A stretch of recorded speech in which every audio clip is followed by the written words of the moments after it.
Moi, je pense que ce qui manque vraiment pour les écoles de commerce, c'est d'ouvrir, c'est ce qu'on fait aujourd'hui, c'est d'ouvrir les étudiants à des dimensions qui vont au-delà de la simple SARL, de la SA, de la société capitalistique classique. L'économie sociale et solidaire, ça représente 10 à 15% de l'emploi.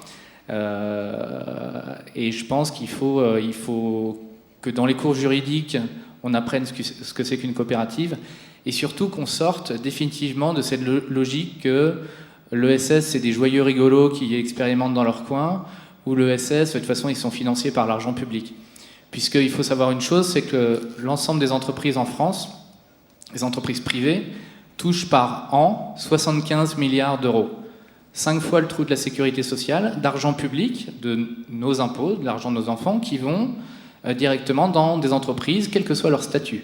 Ça va être 400 millions d'euros donnés pour le développement du moteur électrique, ça va être des centaines de millions d'euros donnés pour qu'un opérateur, qu'un avionneur vienne s'installer sur un territoire, etc.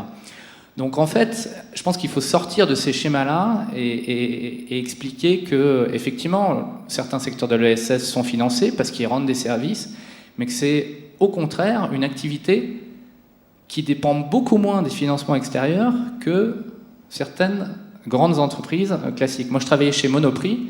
Je peux vous dire qu'au moment du passage de 35 heures, tout le monde pleurait parce que c'est compliqué, il faut se réorganiser. Moi, j'étais au contrôle de gestion, c'était l'aubaine. On touchait des centaines de millions d'euros de francs à l'époque, des centaines de millions de francs de compensation pour nous aider à passer aux 35 heures. Voilà, donc je crois qu'il faut aussi remettre en perspective tout ça, et je trouve qu'encore aujourd'hui, on a trop la caricature économie classique compétitive et concurrentielle et économie sociale protégée. C'est pas du tout la réalité. Il y a des possibilités d'emploi qui sont passionnantes. L'exemple qu'on a là, Nicolas, son boulot, il est passionnant. C'est-à-dire qu'il a monté une structure, il a dû négocier avec des partenaires de catégories multiples. Il est aujourd'hui gestionnaire de structure, manager. C'est de la gestion de complexité. C'est du bonheur total pour qui a un tempérament d'entrepreneur. Moi, le problème que je rencontre dans mes phases de recrutement, c'est un peu l'inverse de celui de Nicolas, c'est-à-dire que j'ai de bons techniciens, mais qui ne sont pas formés, qui ne sont pas ouverts à une autre manière de concevoir l'économie, à une autre manière de concevoir leur activité professionnelle.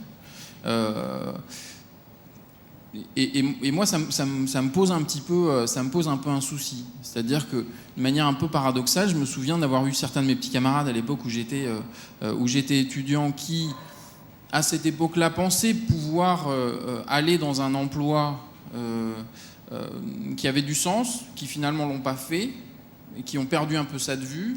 Et puis moi, d'un autre côté, les candidats que je vois, certains, ils n'ont pas forcément cette notion de sens. C'est-à-dire ils ont une vision économique de rentabilité économique qui prime sur d'autres choses. Je pense, et là je rejoins Nicolas sur cet aspect-là, que des séquences supplémentaires, une ouverture peut-être un peu plus grande sur cette économie-là, qui est véritablement une économie, c'est pas un tout petit truc, effectivement, on n'est pas des rigolos, il y a des vrais professionnels dans ce secteur-là, permettrait qu'il y ait plus de monde dans cette salle, et permettrait que on ait au niveau de l'économie sociale et solidaire des managers, des responsables, des cadres, des salariés qui techniquement soient aussi très bons. J'avoue que je suis très privilégiée par rapport à la majorité des commerciaux. C'est que non seulement j'ai une expérience dans l'économie dite classique avant d'avoir intégré Ethica, mais en plus j'ai l'expérience de la grande distribution. Donc je connais le discours des personnes en face et j'ai une certaine empathie vu que j'ai été à leur place pendant 6 ans et je me suis jamais considérée comme un monstre de la grande distribution quand j'y étais. Donc c'est de jamais oublier que ce sont des hommes en face, qu'effectivement ils répondent à une politique d'entreprise, mais que eux, ça sont des hommes. Après, effectivement, la majorité de nos commerciaux sortent d'écoles de commerce, d'un peu toute la France. Et effectivement, il y a une certaine lassitude au bout d'un moment entre le rythme et les échanges avec la grande distribution, parce que à tous les rendez-vous, on n'arrive pas à expliquer qu'est-ce qu'on fait avec telle coopérative, etc. À mon sens, c'est très important d'en parler et pour soi et pour informer la personne en face, parce que si elle sait que, par exemple, on a des confitures qui sont faites sur place, si vraiment elle a bien compris le projet qu'il y a derrière avec la coopérative, elle les placera mieux dans son magasin. Moi, ça fait 2 ans et demi que je suis chez Eticable. Aujourd'hui, ça ne me pose aucun problème de continuer à échanger avec la grande distribution, mais j'avoue que l'expérience m'aide à trouver ça si naturel.